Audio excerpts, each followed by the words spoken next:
Today's question is why you should write letters to your wife, and why a wife should write a letter to the husband, why parents should write letters to the children, and why children should write letters to the parents. That is today's topic. Yes, I'm talking about letter writing and why is it important for your love life, whether it is girlfriend and boyfriend, whether it is husband and wife, whether it is parents and children, children and parents, or grandchildren and grandparents. Letter writing. Why am I going to bring the topic about writing letters in the 21st century, in the world of technology, where I can call you right now and say happy birthday instead of writing a letter? Why do we need to write letters? I have 4 important reasons as to why you should write a letter to your wife, as to why a wife should write a letter to the husband, why you should write a letter to your siblings, why you should write letters to your children, why children should write letters to their parents. Yeah, I've been doing this one for quite some time now. And possibly, I don't know, but I'll explain why I've been doing, and possibly it will be something good for you and something for your family if you want to use this one. So, before we continue, click this here to subscribe to my channel so that you can be getting notification wherever I'm posting the videos. I'm posting the videos non-stop every single day. I believe you will be happy to get some message of what I'll be sharing with you. So, number 1 reason. It is one of the most beautiful way to express what you really feel, what you really think about someone you love. Yes, you can send emoji of love sign. You can send a text message, I love you. I understand that.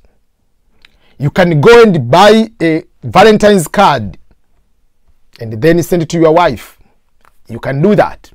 I agree. Is that enough? For me, no, that's not enough. And why is not enough? It's because, especially on the cards, it's very simple. Let me give you the trick, what they are doing with these cards. If it is a Valentine card, or if a husband, you are going to buy a card for your wife, do you know who writes that card? It's very simple. Let's say company A pays me to create a message for a card about husband and wife. It's very simple. I write a card, I write a message to my wife. My dearest wife, Marie, blah, blah, blah, blah, blah, blah, blah. You are most loving, whatever husband, Ernest. But when I'm going to send that card as a design to sell it, I'm taking out the names. I take out Marie, I take out Ernest. You are loving husband, and then I leave that way. My dearest, sweetheart, whatever, blah, blah, blah, blah, blah. Then I leave that way. So technically, the card you are going to buy, the message was not intended to your wife. It was intended to someone else. Those were inner words of love expression of someone to his wife, or inner words expression of love of a wife to the husband, somebody else. It was expression of the Valentines from a girlfriend to a boyfriend, or boyfriend A, whatever. But we are not intended from Ernest to Marie. You see what I mean? Those were not your expression. Those are not things which you really want to tell your wife. So what you need to do? Take a piece of paper, take a pen, write it. Even if those words, they are almost more or less the same, like those ones. I know sometimes you want to have the perfect romantic way. The most romantic words you can ever tell a person is not about how beautiful those words are. It's about what really comes from your heart and what you really mean coming from you. That's the most romantic way. I'm not expert in love, but that's what I know. Because if you go to take all those beautiful words on the cards and copy from the Google, like all those beautiful words, and send it to someone, if they don't come to you, they mean nothing to someone else. But if they come to you, it doesn't matter whether it has a poor grammatical construction. It doesn't matter whether they are not like properly put those nice words. It doesn't matter whether, it means a lot if they come from your heart. You took your time to sit down.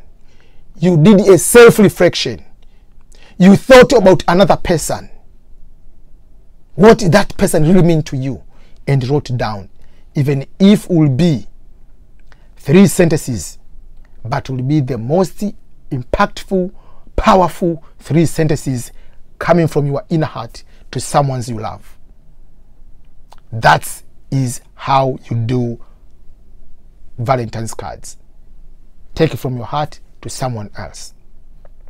Not just those pre-made cards somewhere else. Those are cards designed by someone to his or to her loved one. Not to you, not to your wife. So that's what I want to explain to you. That's the reason number 1. You have to do a true expression of what you really want, what comes from your heart to the person you love. So if it's your child, write from your heart to your child. That's number 1. And you don't need to write every, you can write even at least 2 cards per year. Write something, even if it's 2. On the birthday, on the Valentine's, for instance, or on Christmas, just write a note. Coming from yourself. Not coming from Walmart, not coming from Target card, not coming from whatever. Even in Merry Christmas, you have to say, I'm happy for Christmas, Jesus is born. You have to go and buy the card and just go and copy in the Google search. And you are 50 years old. How much experience do you have of Christmas? You have a lot. You can even personalize like how you are thankful on Thanksgiving to have someone who is part of your life or part of your success. It means a lot. And it is romantic. That's reason number 1. Reason number 2. It helps you to create a new tradition in your life and a legacy to your generation, to your family, and your generation to come. Just assume Barack Obama, if his father, Barack Obama Sr., could be able to write all those letters, dear Barack Obama Jr., whatever, all these things, and down the road, Obama became president, how many of those letters could be the most inspiring to Barack Obama when he was growing up? Because Barack Obama didn't have opportunity to learn from his father. Because his father didn't write those ones, though he was a professor coming from Harvard. Barack Obama started the new tradition. Before he went to swear in the office as the president on January, that 2009, he wrote a letter. Just go in the Google search, write, Dear Maria and Sasha. And he expressed what it means for him to be president of the United States of America. What it means for him and for the family and the responsibility as a president in the history of America. He helped to create a legacy, to create a new tradition. This is what others do. Kobe Bryant, on the day he was going to retire from NBA basketball from Lakers, before the final game where he had 620 points, which was the best, the farewell tour, the last game of all time. Before that game, Kobe Bryant wrote a letter. It's called Dear Basketball. He wrote what the feeling he had while he was a young boy, playing in his bedroom, with his socks turning like a basketball, throwing that way. The smell, the sound of the basketball. He provided the inner feeling of love toward the basketball. The only thing he knew, and he's the best at for the rest of his life. But that day he was going to put the final game. That letter, it was turned to become a short movie, and it won Academy. That letter defined the dreams of many people. And it is the new tradition now. Michael Jordan, when he was about to retire, he wrote a letter to the fans and to his family. Kobe Bryant did the same. So it's now becoming a tradition. On the final game, you give a public message to your fans, to your family, to everyone. So create a tradition, create a legacy. If you die today, what are you preparing them? That is reason number 2. Reason number 3. The writings live for a long time, if not forever. But we have limited time. The maximum you might go will be like 100 years. That is like you are ancient, like you have been living like 110. We are going to say, okay, this guy has to go to the Guinness Book of Record. But majority of people will die young, whatever, 40, 50s, 60s, whatever, that time.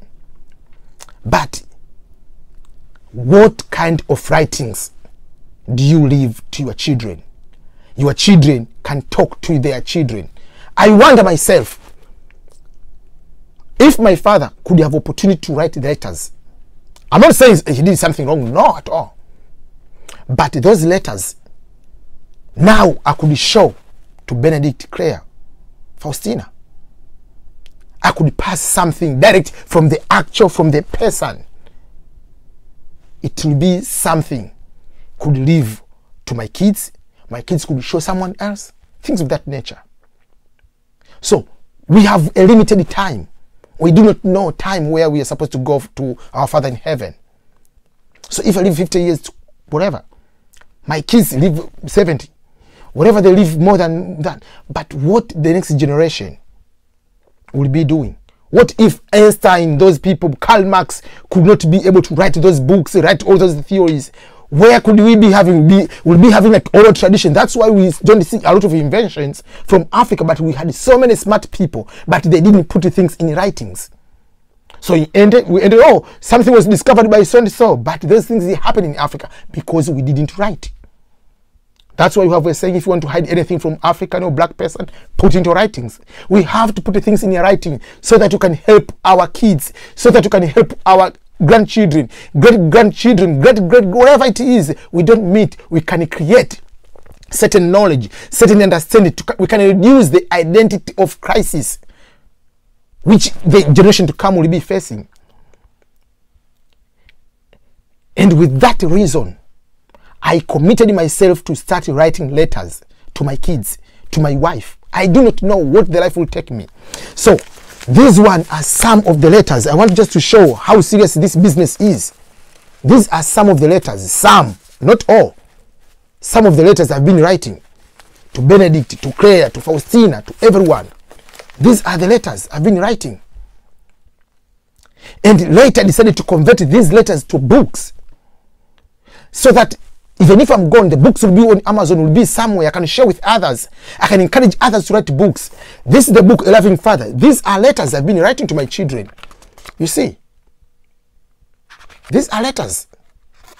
Why I'm writing these books? Dear Benedict, whatever.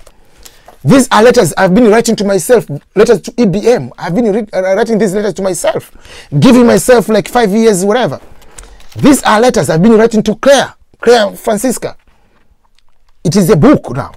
These are just my daughter Faustina is now 5 months old, but the day she was born on May 19th, this year 2019, I released this book, Letters to My Unborn Daughter. While she was still in the stomach, I was writing these letters. Because what if something happens? I want to make her know that how much I love her. Anything happens, she has some memory of me. She can take this book to another. So these are the things you can do. These writings don't die, will be there forever. I've already put it in Amazon.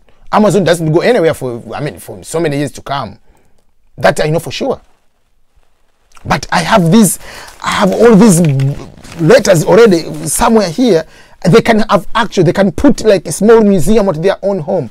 If my son, my daughter become president here in the United States of America, this will be in the presidential library. Letters to my father, how my father inspired me.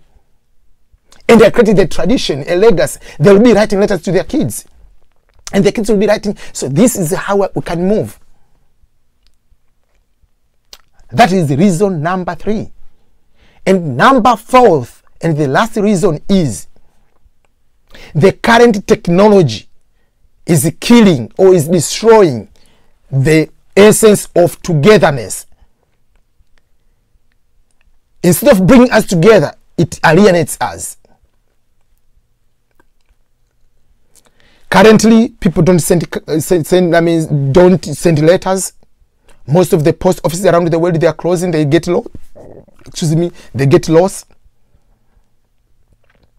We just send emojis, simple like that. People do not even write nowadays. Hello, people, they put HELLOW. It's just like, now it's crazy. Like, people don't even write simple things. Like, really? So the technology is setting us apart. I don't want to say like the old life without this internet and everything is great. No. But we need to mix. Take the best of old school and the best of new school. Put together. And we continue from there. So instead, you can send like a happy birthday on the actual day, call someone, but also send these kind of writings. A message will mean a lot. This message will forever be there. But if I call you, I tell you how much you mean to me, how much whatever your birthday will be great, whatever amazing. Those are words. What you tell you on the phone, put the same thing. Forget about the grammar. Write them, whatever language you want to write, and send to that person.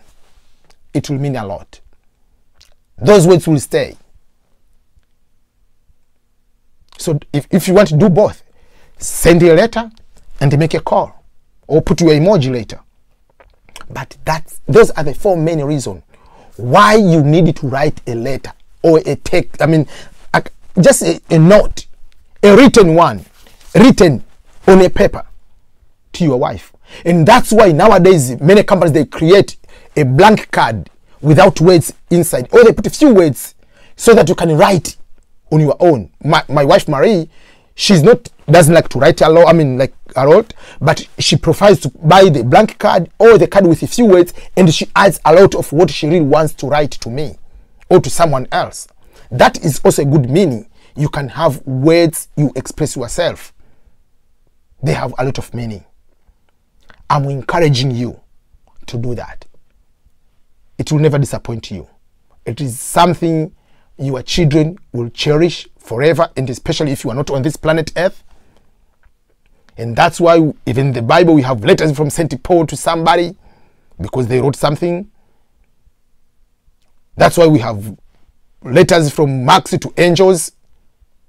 We had the letters from Einstein to somebody else. All those became theories because they wrote something. If you don't write something, everything disappears. It will be all African tradition. We keep having the stories, oh, Mkwawa, or somebody was this great, but we don't have written items. Write them, even if it is informal. You never know what the history will take us down the road. Okay, let me end there. I think you got the message. Message is clear. You should write a letter to your loved one on a special occasion, on anniversary, on birthdays, on Thanksgiving, on whatever, like if you want to do on Valentine's, whatever, at least 2-3 in a year. That doesn't hurt you. Write to your brother, write to your sister, write to your mother, write to your father. Just things of that nature. It will mean a lot, and they will stay there no matter how many years down the road.